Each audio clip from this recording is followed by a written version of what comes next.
इस एक्सप्लेनर में खुशामदीद। अगर जर्मन जबान सीखना एक पहाड़ चढ़ने जैसा लगता है तो बिल्कुल फिक्र न करें।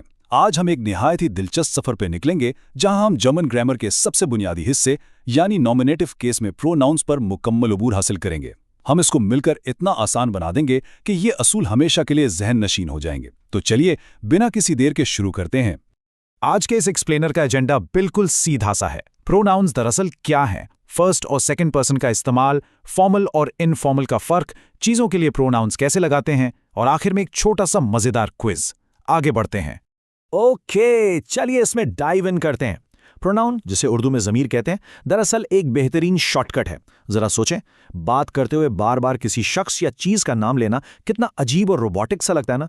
प्रोनाउन वो लफ्ज़ है जो एक लंबे नाउन की जगह लेकर जुमले को छोटा करता है और हमारी गुफ्तगू को बिल्कुल एक नेचुरल रवानी बख्शता है। अब इन दो जुमलों का मुवाजना करते हैं। मिशेल लंदन में रहता है, मिशेल अच्छा है। सुनने में थोड़ा अटकावा लगता है। अब इस दूसरे जुमले को देखें। मिशेल लंदन में रहता है, वो अच्छा है। यहाँ वो एक प्रोनाउन है। ध्यान दें कि जुमला अचानक कितना नेचुरल साउंड करने लगा। जर्मन ज़बान ऐसे ही जेंडर स्पेसिफिक यानी जिन्स के मुताबिक इस्तेमाल होने वाले शॉर्टकट्स पर बहुत ज़्यादा इन्हिसार करती है। तो अब आते हैं अपने पहले अहम हिस्से की तरफ, फर्स्ट और सेकंड पर्सन प्रोनाउंस। ज़मीरों को समझने के लिए इस शानदार तरतीब को देखिए। ये बिल्कुल एक मैप की तरह काम करता है। इश यानी मैं और वियर यानी हम, ये दोनों लफ्ज़ खुद के लिए या अपने किसी ग्रुप के लिए इस्तेमाल होते हैं। दूसरी तरफ दू यानी तुम और एयर यानी तुम सब उन लोगों के लिए हैं जो बिल्कुल सामने मौजूद हों। ये बुनियादी ढांचा समझना इंतहाई ज़रूरी है। इन आसान मिसालों पर गौर करते हैं। इश वो ने इन न्यूयॉर्क, यहां बोलने वाला सिर्फ और सिर्फ अपनी बात कर रहा है। और दूसरी मिसाल, वियर लर्न इन डॉइच, इसका मतलब है कि एक पूरा ग्रुप मिलकर जर्मन सीख रहा है।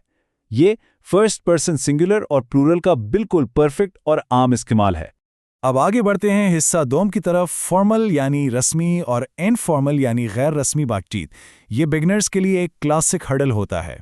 सबसे अहम पॉइंट ये है, जब दोस्तों या बच्चों से बात हो तो इनफॉर्मल दू या ईयर चलेगा और पहला नाम इस्तेमाल होगा। लेकिन जब किसी अजनबी, उस्ताद या बॉस से बात हो तो फॉर्मल सी इस्तेमाल होगा। और एक बात जो बिल्कुल नहीं भूलनी, इस सी का पहला हर्फ यानी एस हमेशा कैपिटल होगा, चाहे जुमले में इसकी जगह कोई भी हो। Absolutely crucial. जैसे इस जुमले को ही देख लीजिए, हेर मिलर वो वोनेंजी। ये फॉर्मल सिचुएशन की एक मुकम्मल मिसाल है। हेर मिलर कहकर उन्हें एहतराम से पुकारा जा रहा है, इसलिए यहाँ उनके साथ जी लगाया गया है। ऐसी सूरत हाल में दू बोलना इंतहाई नामुनासिब और बेअदबी समझा जाता है। अब आते हैं तीसरे हिस्से पे जो बड़ा ही फैसिनेटिंग है, थर्ड पर्सन और रोजमर्रा एशिया की जगह ज़मीरों का इस्तेमाल। इस टेबल को थर्ड पर्सन का रास्ता दिखाने वाला नक्शा समझ लीजिए। मैस्कुलिन के लिए एर, फेमिनिन के लिए जी और न्यूट्रल के लिए एस इस्तेमाल होता है। लेकिन यहां एक बहुत मजे की सहूलत भी है। ध्यान दें कि प्लूरल यानी जमा फॉर्म में हर जिन्स के लिए सिर्फ एक ही प्रोनाउन इस्तेमाल होता है और वो है जी। ये एक छोटी सी डिटेल आपकी काफी मदद करेगी। अगर किसी चीज की जगह सही प्रोनाउन लगाना हो तो उसके लिए बस ये 3 कदम अपने जहन में रखने। पहला कदम, ऑब्जेक्ट क्या है। दूसरा कदम, उसका आर्टिकल क्या है, क्या वो दया, दी या दस है। और तीसरा कदम, बस उस आर्टिकल के मुताबिक सही प्रोनाउन यानी एया, जी या एस लगाना है। और ये मिसाल इस फॉर्मूले को ब्रिलियंटली वाज़े करती है। कुलश्रैंक यानी फ्रिज जर्मन में मैस्कुलिन है, इसके साथ डेर लगता है, तो जब इसे एक प्रोनाउन से तब्दील करेंगे तो एर लगाएंगे।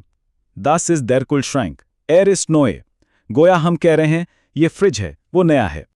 यहां भी वही असूल चल रहा है। ताशे यानी बैग एक फेमिनिन नाउन है जिसके साथ डाई लगता है, इसलिए अगले जुमले में इसे सी से तब्दील किया गया। दस इस्त डी ताशे, जी इस्त शर्न। बैग खूबसूरत है।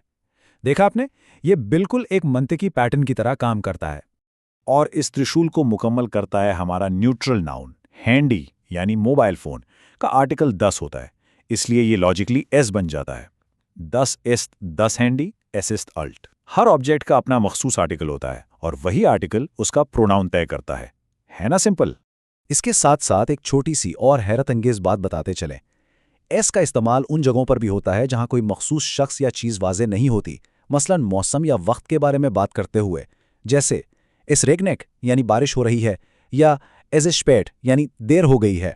यहां एस जुमले को सहारा देता है। ओके, अब वक्त है हिस्सा चहारुम का, हमारा इंटरैक्टिव प्रोनाउन क्विज। देखते हैं अब तक जो सीखा वो कितना याद रहा। पहला सवाल, अगर हमारे पास एक प्लूरल नाउन दी स्टिफ्टे यानी बहुत सारे पेन हैं, तो इनकी जगह कौन सा प्रोनाउन इस्तेमाल होगा? थोड़ा सोचिए, हमने अभी प्लूरल के बारे में क्या उसूल सीखा था? बिल्कुल सही, जवाब है सी। हमेशा याद रखें, थर्ड पर्सन में हर किस्म की जमा यानी प्लूरल के लिए बस सी इस्तेमाल होता है, चाहे चीजें मैस्कुलिन हो, फेमिनिन हो या न्यूट्रल। जीज इन प्रैक्टिस, रूल बिल्कुल साफ है। अब आखिरी और सबसे अहम सवाल पर आते हैं।